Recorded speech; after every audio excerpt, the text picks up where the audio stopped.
Almost connected.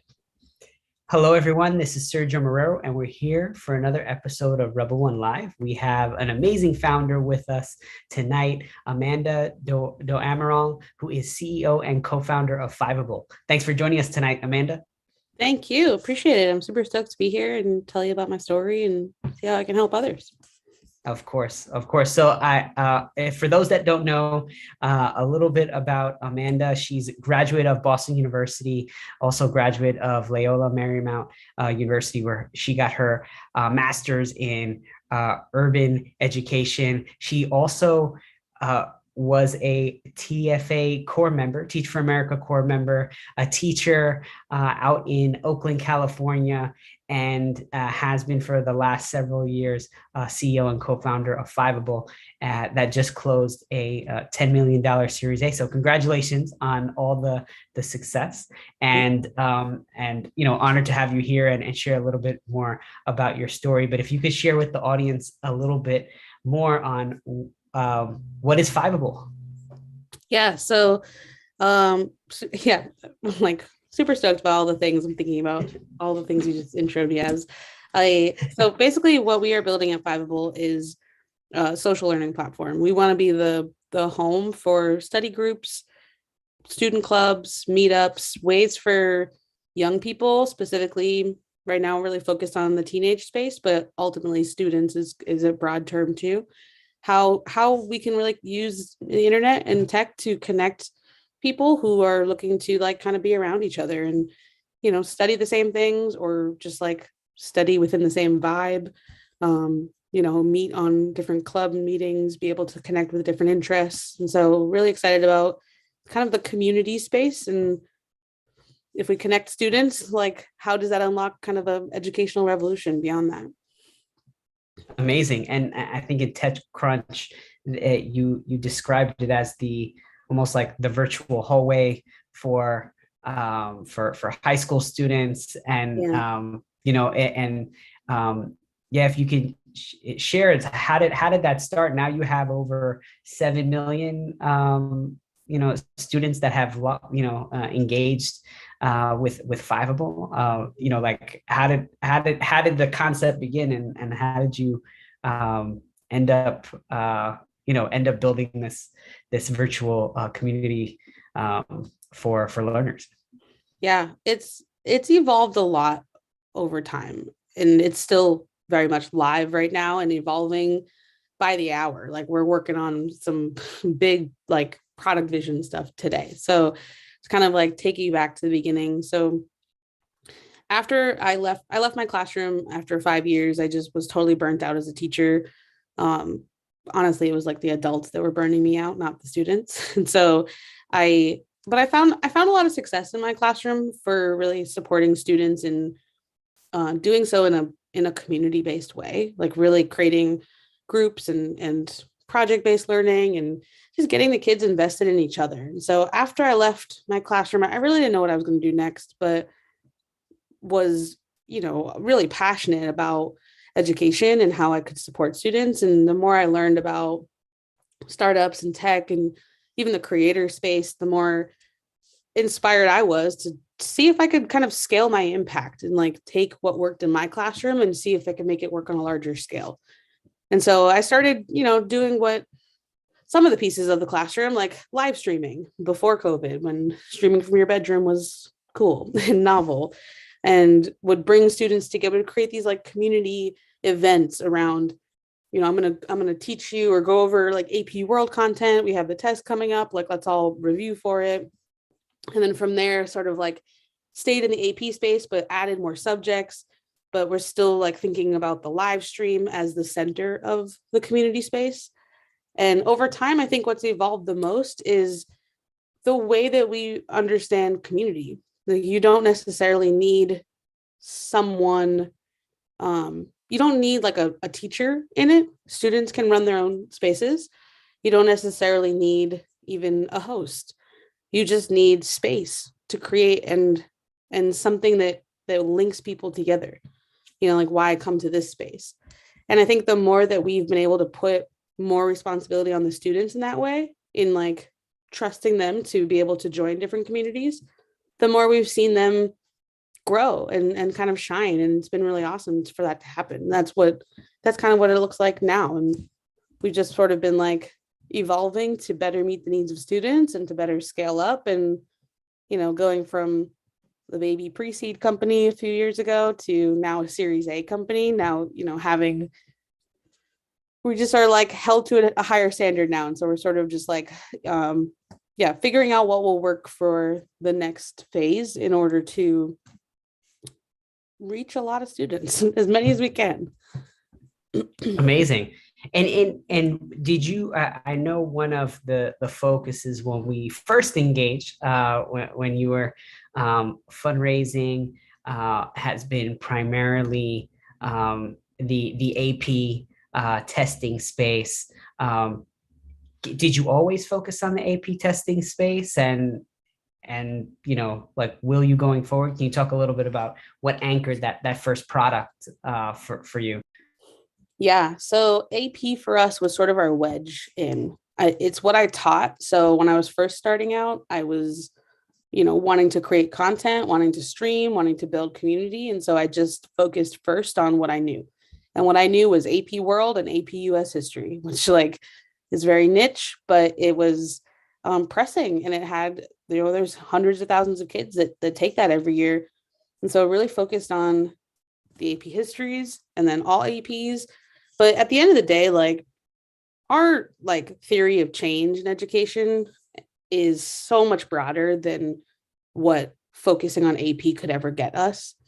I personally, like, I didn't take a lot of APs in high school. I took one because I didn't really think I could. I thought they were a place for the smart kids, and I don't know, I didn't think I belonged. And so as a teacher, I felt like it was almost like a form of protest to get the students to pass, even though people thought they couldn't. So in Fiveable, it felt powerful, to like really build the support networks. And now we really care a lot about extending that beyond AP, because at the end of the day, like, taking an AP class is not, I don't want any student to believe that that's going to make or break their future, but believing that you can and that you belong in that space, that is what's so powerful.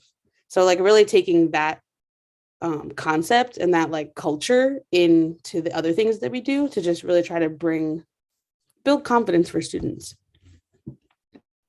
Amazing. And I know when we first engaged, it's I love to hear the focus and the mission, and starting out with I think even the simple actions were really innovative. When you I think there was like a $50 cram course, right? Or so people would be able to come on and learn in a short period of time, but it would drive like a lot of traffic. Can you share a little bit about like how did that work for you guys? And I know from reading and speaking to you, but if you could share with the audience a little bit of how many students came to some of those, and how did you grow that community? Yeah. So those live streams really they were core to like the product and the community itself for the first few years. And it got to the point where like the weeks leading up to the AP exams, we would run cram sessions. The night before the test, we would run 5-hour long marathon streams with students. Last year, we hosted like 24 of those or something, like 25 hours each. And last year, of course, like because of COVID, they were doing 3 different administrations of the exam. So it was like many, many hours of live events, just like, supporting students who were in their most stressful state. So live streams were really core to that early strategy, because they were an acquisition tool and they were an engagement tool, right? We could use, much like this, we could use the content and repurpose it across different channels. When you're talking about something like world history, it doesn't change all that much, right? Like the curriculum changes every few years, I was but like, especially world history.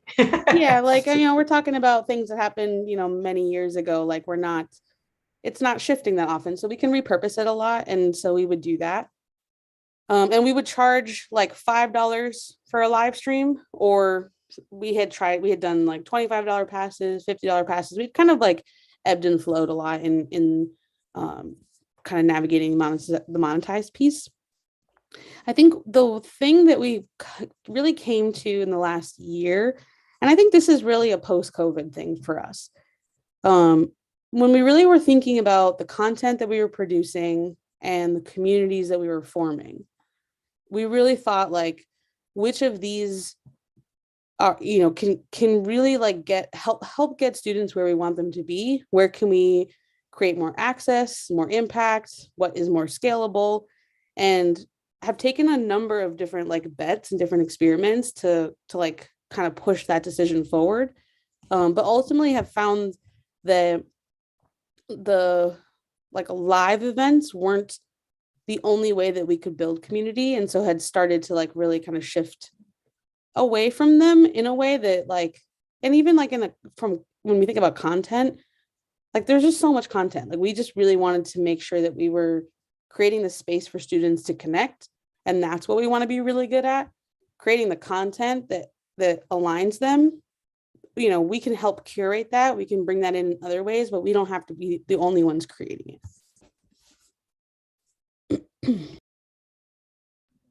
Got it. So it's focused on shifting from the content creation to community and bringing folks together. Amazing.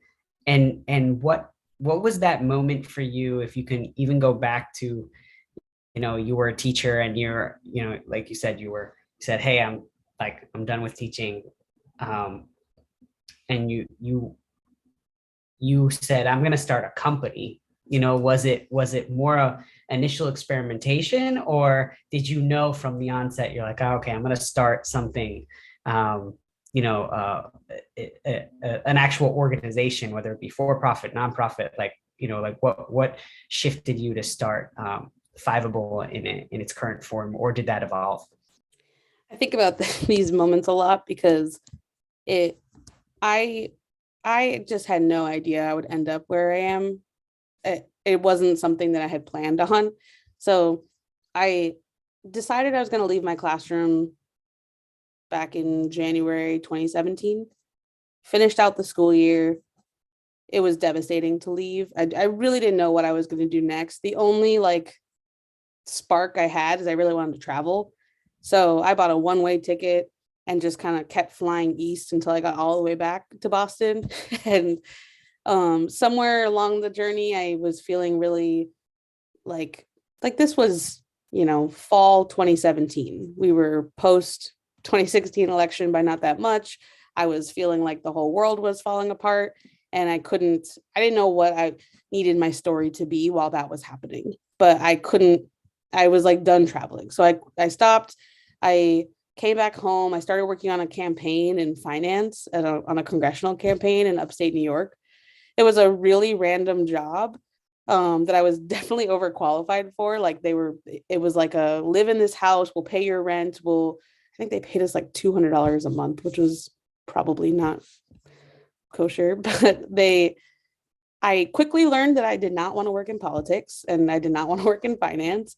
But it was around that time that I started just like learning more about the creator space and hearing from students that needed my help. And I started building like YouTube content and emailing like, tips and tricks and stuff. And so I don't know, there was something was happening. There was like some sort of like some inkling that I had. And I was spending all my like nights and weekends just like working on this, like kind of, just noodling on what this could be. And it was not a business yet. It was not Fiveable yet. It was definitely not a startup yet, but I was excited by it. I was like, I felt this like fire, this energy that was happening. And so at around like January 2018, that's when I decided to quit the campaign. I moved back home with my mom. I hadn't lived there in 10 years, but I figured if I'm going to do this, I want to essentially and this is something that a lot of people I think relate to.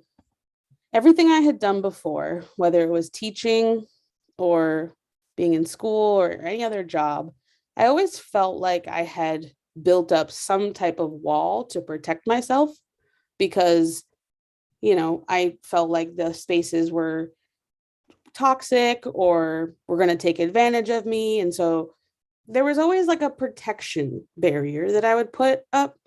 And I remember I was driving in the car and I was like talking out loud to myself of like, should I like do this? Like, what am I building? What should I do next? And I just remember thinking like, what would happen if you went 100% in something? Like, don't hold back at all. Like you at no point do you hold back. You just like, if it has to get done, you do it. If you have to learn something, you figure it out. If you fail, you figure it like, what happens if you just go 100 at this?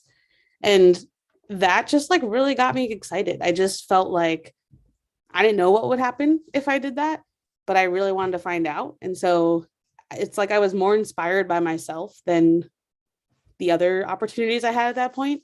And I had the privilege to move back home, to have the support, for some time to be able to do that without a paycheck. And I had some money saved up. And so I just was like, what do I have to lose? Like I'm going to try this out. I'm going to see what happens. And maybe it works out, maybe it doesn't, but at least I like took a chance, I went for it. And so I did. And it's almost like I took the leap and never looked back. I always knew that if I ever got like, in the early days when I was really grinding, I knew that if I got like a part-time job or anything else, that I was going to step away from it. But if I could just stay like 100% committed always, then no matter what happened, I would have no regrets in it. Awesome. No, thank you so is it when you went back home to build, was that Milwaukee? No, my mom actually lives in South Portland, Maine. So I was building in Portland, Maine, for most of this. And then so I grew up outside of Boston. And then once I started building my early team, that was actually in Philly for really no reason for like a couple months. It was just like, oh, we'll move to Philly. And then we moved to Wisconsin when we did an accelerator here and just sort of never left.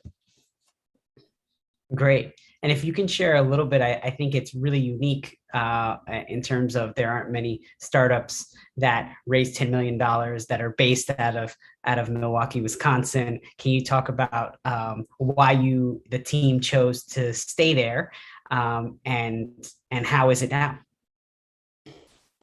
So after we had moved here for the accelerator, there was 4 of us on the team. 3 of us were then in Milwaukee. 1 was in Chicago. And the 3 of us that were in Milwaukee were kind of nomadic at that point. Like we had our hometowns and like where our parents lived, but we didn't necessarily have like a home base that we were ready to like set up. So we really could have gone anywhere.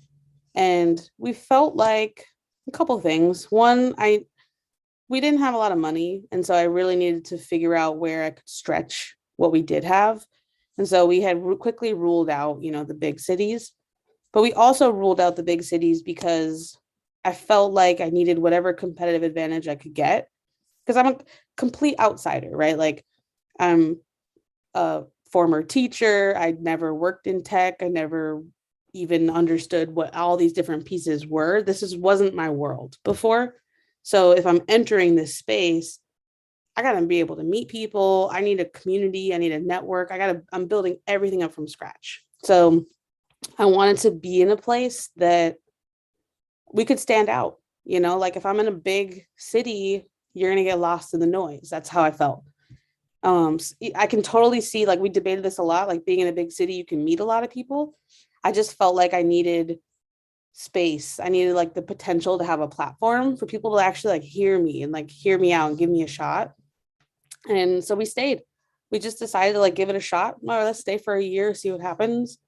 And we raised our pre-seed round from all Milwaukee investors, Wisconsin investors.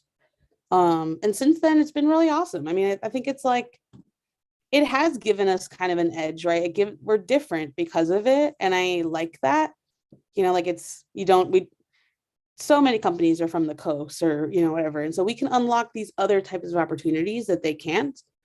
And our team is remote. So like realistically, like, I'm working from home most of the time anyways.